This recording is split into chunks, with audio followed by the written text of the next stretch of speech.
अब मैं जांच का पूरा ब्यौरा बताना चाहता हूं मान्यवर। ये हमले में 3 पाकिस्तानी आतंकवादी थे। हमले में 2 AK-47 और 1 M9 कार्बाइन का प्रयोग किया गया था और अब जो पकड़े गए हैं इसके सुलेमान के कारण एप्को का मामला भी आज रिजॉल्व हो रहा है और आतंकवादियों को पनाह देने वाले 2 स्थानीय लोगों को भी इस केस में पकड़ लिया गया है। अब मान्यवर, कल पूछते थे कहां से आए, कहां गए, किसकी जिम्मेदारी है। भाई जिम्मेदारी हमारी ही है, हम सरकार में हैं, हमारी ही जिम्मेदारी है। मगर मैं पूछता हूं जब आप सरकार में थे तब क्या क्या हुआ था, इसकी जिम्मेदारी किसकी थी और क्यों निर्वहन नहीं किया, वो भी बाद में पूछूंगा, जरा धीरज से सुनना। मगर मान्यवर, मुझे एक बड़ा दुख हुआ है। कल इस देश के पूर्व गृह मंत्री चिदंबरम जी ने सवाल उठाया कि क्या प्रूफ है कि ये आतंकवादी पाकिस्तान से आए, और मान्यवर कब उठाया, जब संसद में चर्चा होने वाली थी। क्या कहना चाहते हैं चिदंबरम साहब,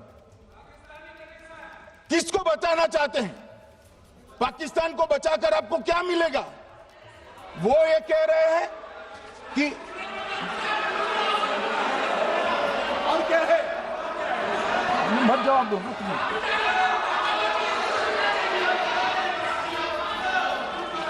मान्यवर। हमारे पास, मैं आज चिदंबरम साहब को कहना चाहता हूं, मैं आज चिदंबरम साहब को आपके माध्यम से कहना चाहता हूं, हमारे पास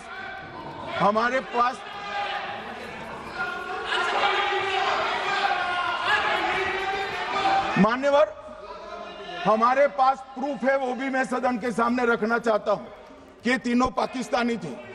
3 में से 2 के पाकिस्तान के वोटर नंबर भी आज हमारे पास उपलब्ध है। मान्यवर, ये राइफलें हैं, ये राइफलें भी हमारे पास उपलब्ध है। इनके पास से जो चॉकलेटें मिली हैं, वो चॉकलेटें ढोक में से मिली, वो भी पाकिस्तान की बनाई हुई चॉकलेट है। मान्यवर, ये कहते हैं कि पाकिस्तानी नहीं थे, इसका मतलब पूरी दुनिया के सामने इस देश का एक पूर्व गृह मंत्री पाकिस्तान को क्लीन चिट दे रहा है।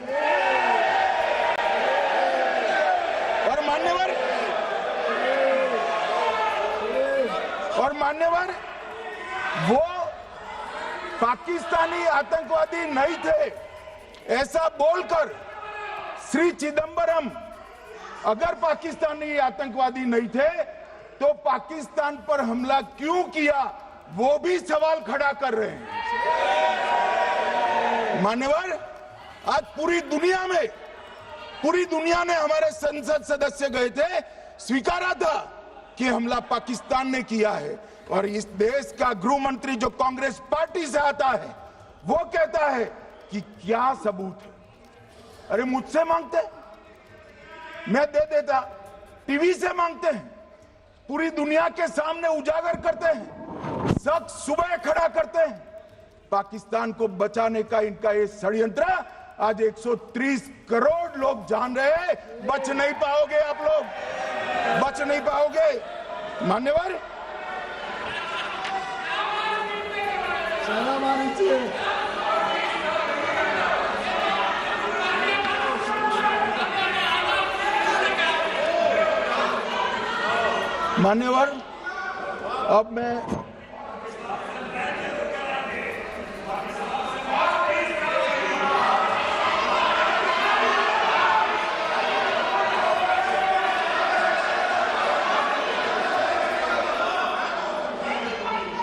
मान्यवर, अब मैं पहलगांव आतंकी हमला और ऑपरेशन सिंदूर,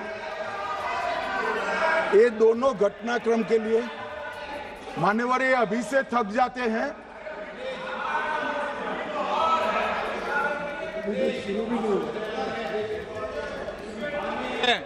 प्लीज,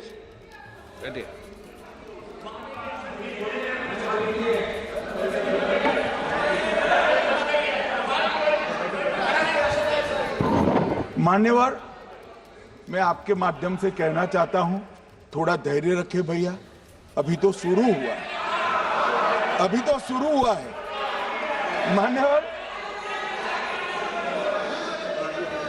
मैं पहलगांव आतंकी हमला और ऑपरेशन सिंदूर के बारे में पूरा घटनाक्रम बताना चाहता हूं। कल ढेर सारे सवाल उठाए। वैसे तो मुझे लगता था कि कल रक्षा मंत्री जी के भाषण के बाद शायद कांग्रेस पार्टी सपोर्ट में भाषण देना शुरू करेगी और अगर थोड़ी बहुत जनता की इच्छा की परख होती तो वो ही करते, मगर नहीं करा, क्योंकि रक्षा मंत्री जी ने बहुत बारीकी से ऑपरेशन सिंदूर की सफलता, इसकी जरूरियात, इसकी प्रासंगिकता और इसके परिणाम, इसके बारे में बहुत अच्छे तरीके से सदन के माध्यम से पूरी देश की जनता के सामने रखा जाए। मगर फिर भी उन्होंने बहुत सारे सवाल किए। अब सवाल किए हैं तो मुझे जवाब देना भी पड़ेगा, उनको सुनना भी पड़ेगा। मान्यवर, मैं पूरा घटनाक्रम बताना चाहता हूं। मान्यवर, 22 अप्रैल को पहलगांव में आतंकवादी हमला हुआ। इसमें 26 लोग मारे गए, 25 भारतीय और 1 नेपाली नागरिक।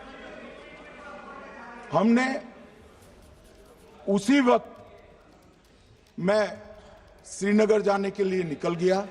रात को ही सुरक्षा बलों की मीटिंग कर ये भाग न पाए इसकी व्यवस्था की। माननीय मोदी जी ने 23 और 30 अप्रैल को सीसीएस की मीटिंग चेयर की। ये कह रहे हैं, मैं आज बताना चाहता हूं कि सीसीएस की 23 अप्रैल की मीटिंग में क्या हुआ। सबसे पहला कांग्रेस पार्टी का ब्लंडर था सिंधु जल संधि, इसको स्थगित करने का काम नरेंद्र मोदी जी ने किया। हमने अटारी के माध्यम से एकीकृत जांच चौकी जो चलती थी उसको बंद कर दिया। पाकिस्तानी नागरिकों के सार्क वीजा को सस्पेंड कर सभी को वापस पाकिस्तान भेजने का काम किया। पाकिस्तान स्थित उच्चायोग ने रक्षा, सैन्य, नौसेना के सलाहकारों को अवांछनीय व्यक्ति घोषित किया, संख्या को 55 से घटाकर 30 किया और सीसीएस ने ये संकल्प लिया कि जहां पर भी ये आतंकवादी छुपे हैं उनको और उनकी ट्रेनिंग करने वाले अड्डों को सेना, पुलिस, सीआरपीएफ, बीएसएफ उचित जवाब देगी। मान्यवर, जिस तारीख को ये हुआ उसी दिन ये निर्णय हो चुका।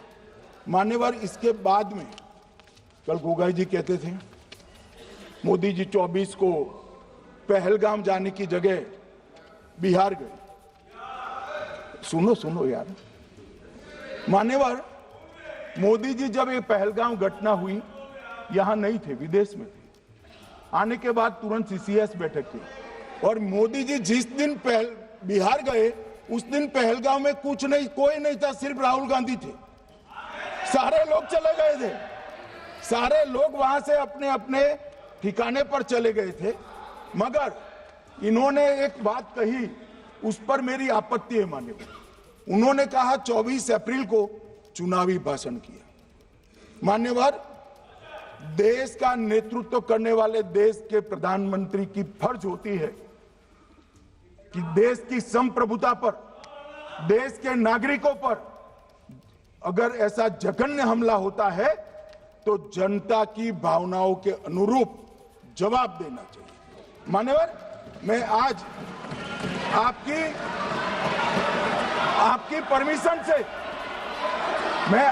परमिशन से मोदी जी के बिहार भाषण के कुछ अंश पढ़ना चाहता हूं। कोट अनकोट है। 22 अप्रैल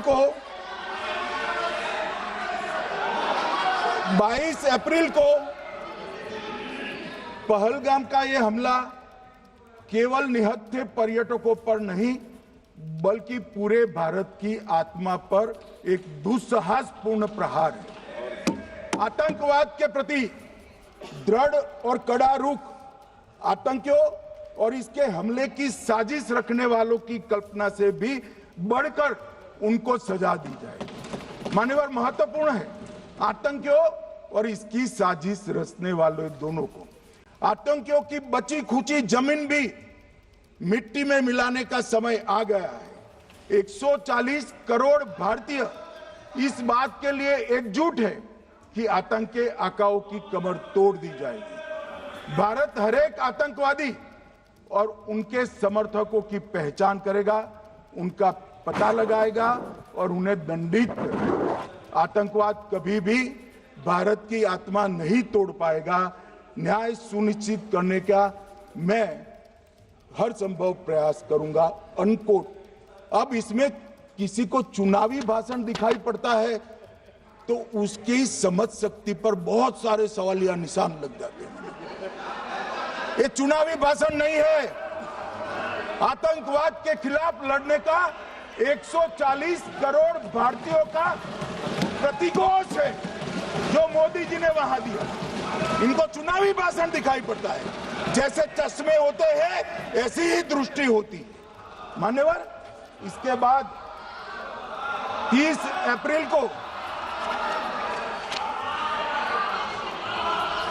मान्यवर 30 अप्रैल को सीसीएस की बैठक हुई, पहले 23 को हुई थी। उसमें सशस्त्र बलों को पूर्ण ऑपरेशन की फ्रीडम दे दी गई।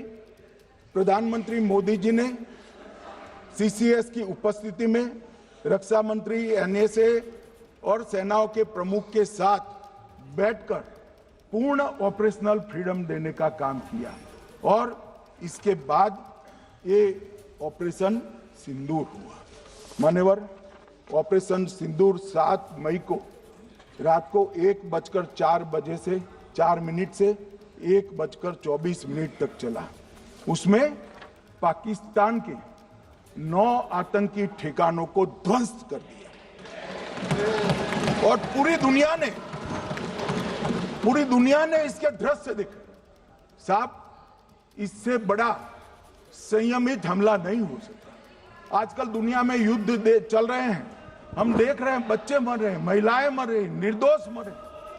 हमने 9 आतंकी अड्डों को समाप्त किया, परंतु एक भी सिविलियन नहीं मारा गया, केवल और केवल आतंकी मारे गए।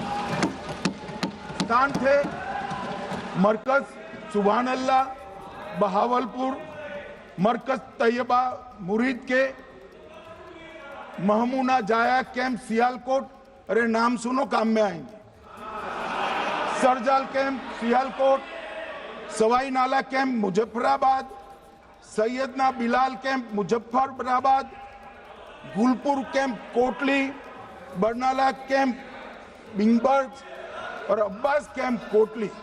मान्यवर, सर्जिकल स्ट्राइक और एयर स्ट्राइक में हमने पाक ऑक्यूपाई कश्मीर में ही हमला किया, एक प्रकार से भारत के हिस्से पर ही हमला किया।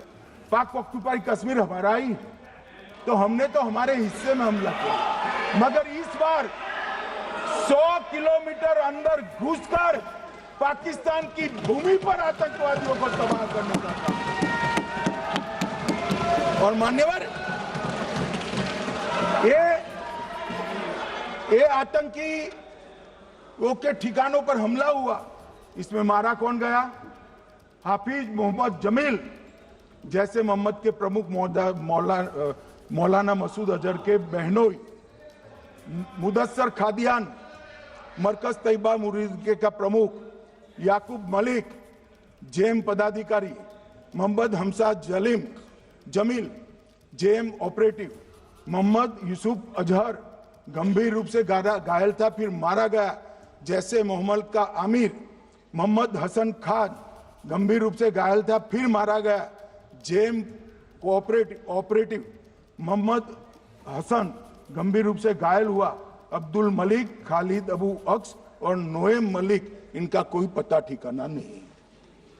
और मान्यवर, ये पूछते थे मुझे कल कि पहलगांव के दोषी कहां गए, वो पहलगांव के दोषी कहां गए? ये जो मैंने, अरे सुनो ना यार, ये जो 10 मैंने नाम पढ़े हैं, इसमें से 8 ये चिदम्बरम एंड कंपनी के समय में आतंकवादी घटना घटाने वाले लोगों को नरेंद्र मोदी जी ने ये हमें पूछते कहां गए? अरे भाई, आपके समय में जो छुप गए थे उनको चुन चुन कर हमारी सेना ने समाप्त कर दिया है। और ये 10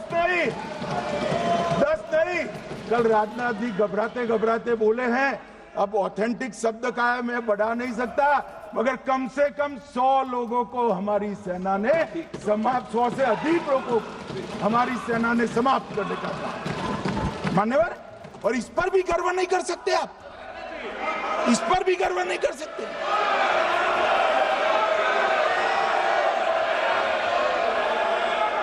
मान्यवर,